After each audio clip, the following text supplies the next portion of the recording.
இனியவர்களே, ஆனந்தமானவர்களே, அற்புதமானவர்கள். இந்த அற்புதமான தருணத்தில் ஜூலை மாத ராசி பலன்களை தொடர்ந்து பார்த்துக் கொண்டிருக்கும் நண்பர்களே, அந்த வகையில் இந்த மாதம் நாம் பார்க்கக்கூடிய ராசி மீன ராசி. அதாவது ஜோதிட கட்டத்தில் 12வது ராசியாக, கலபுருஷத்தில் 12வது ராசியாக வரக்கூடிய மீனராசி என்பவர்கள் எப்பொழுதுமே பொறுமை காத்து, நிதானம் காத்து, ஊர் மீன் உயர வரும்போது அவங்களுக்கு கொக்கு காத்திருக்குமா, அது கொண்டு தன்னுடைய வாழ்க்கையில் என்ன லட்சியத்தை அடைய வேண்டுமோ அந்த காரியத்தை சாதித்துக் கொள்ளக்கூடிய ஒரு அற்புதமான ராசியாக இருந்தாலும், இப்பொழுது ஜூலை மாத கிரக பலன்கள் அப்படின்னு பார்க்கும்போது 7 சனி அப்படிங்கிற ஒரு பிடியில் இருந்தாலும் 7 சனி குரு சனி வக்கரமாக இருக்கின்றது. ஓரளவுக்கு ரிலீஃப் அப்படிங்கிற சூழ்நிலையில் தான் இருக்கின்றது என்பர்களே.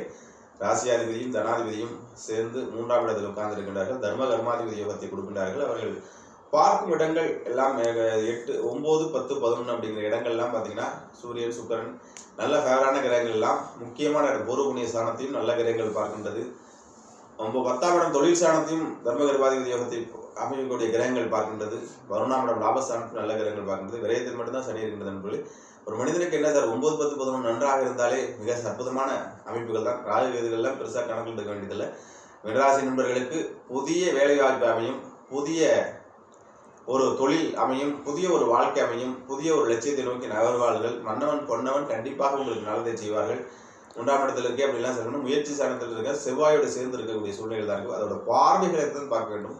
ஆகவே மாத கிரகங்களோட 4-5 கிரகங்களுடைய பார்வைகள் உங்களுக்கு ரொம்ப நன்றாக இருக்கின்றது நண்பர்களே. அப்படின்னா அடிச்சு தூள் கிளப்புங்க.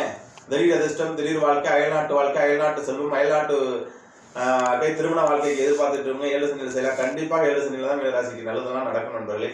ஆகவே பொன்னவனையும் மன்னவனையும் முன்னில் வைத்து எல்லா நல்ல காரியங்களும் செய்யுங்கள். உங்கள் வாழ்க்கையில் ஒளிவட்டம் ஏற்படும்.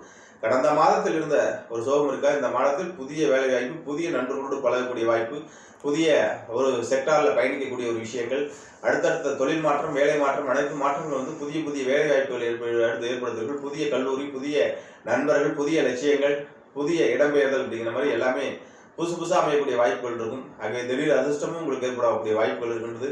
பூர்வ புண்ணிய ஸ்தானத்தில் ஏதாச்சும் வர வேண்டிய சொத்துக்கள், பணங்கள் இருந்து உங்கள் வாழ்க்கையை செட்டில் ஆகக்கூடிய அற்புதமான வாய்ப்புகள் இருக்கு நண்பர்களே.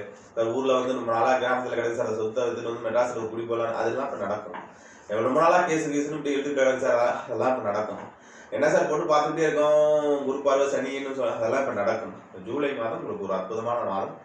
மீனராசி நண்பர்கள் ஜூலை மாதத்தை பயன்படுத்தி கொண்டு வாழ்க்கையில் வெற்றி மேல் வெற்றி அடைவீர்கள் என்பதை சொல்லிக்கொண்டு உங்களது விடைபெறுகின்ற நண்பர்களே. நான் ஒருவன் தான். மீனராசிக்கு ஒரு பயிற்சியிலும் சரி, மாத பயிற்சியிலும் சரி நல்ல பலன்களை சொல்லி கொண்டிருக்கின்றேன். ஆகவே இது எல்லாத்தையும் நல்ல பலன்களை மேலும் மேலும் மேலும் மறுபடியும் செய்ய 12 ஜோதிலிங்கத்தில் உங்களுக்காக ஒரு ஜோதிலிங்கம் குஷ்மரேஸ்வரர் என்று சொல்லக்கூடிய அவரங்காபாத்திலிருந்து எல்லோரா குகைக்கு அருகில் இருக்கக்கூடிய ஒரு குளத்தாக இருக்கக்கூடிய குஷ்மரேஸ்வரர் 12வது ஜோதிலிங்கம். எப்படி ராசிக்கு 12 வருகின்றோ அது முன்னாடி 12 ஜோதிலிங்கத்தில் 12வது ஜோதிலிங்கம் என்று சொல்லி குஷ்மரேஸ்வரரை ஒரு தடவையும் தரிசனம் செய்யுங்கள், ஒரு தடவையும் சென்று வாருங்கள். உங்களுடைய மீன ராசிக்குரிய சிம்பல்கள், ரகசிய குறியீடுகள், ரகசிய அமைப்புகள் எல்லாம் அங்குதான் இருக்கின்றது. நீங்கள் இந்த பிரிவு எடுத்த நோக்கம் என்ன, உங்கள் ஜென்மாந்திர கர்மாக்கள் என்ன, நீங்கள் அடுத்த வாழ்க்கைக்கு போகக்கூடிய சூழ்நிலை என்றாலும் ஒரு தடவையும் குஷ்மரேஸ்வரை தொட்டு வணங்கலாம். அந்த லிங்கத்தை தொடும் போது உங்களுக்கு ஆற்றல்கள் அளப்பொறியா நிலையில் வரும், அளப்பொறியா தன்மைகள் வரும், அளப்பொறியா நன்மைகள் வரும் நண்பர்களே. அவை ஜோதிலிங்கத்தை தெளிவாக பிடித்துக் கொள்ளுங்கள். உங்கள் வாழ்க்கையில் அறம்பொருள் மகிழ்ச்சி, பேரின்பம் எல்லாம் பெற்று வாழ்வாங்க வாழ வாழ்த்துகின்றேன். வாழ்த்துக்கள், மகிழ்ச்சி, நன்றி.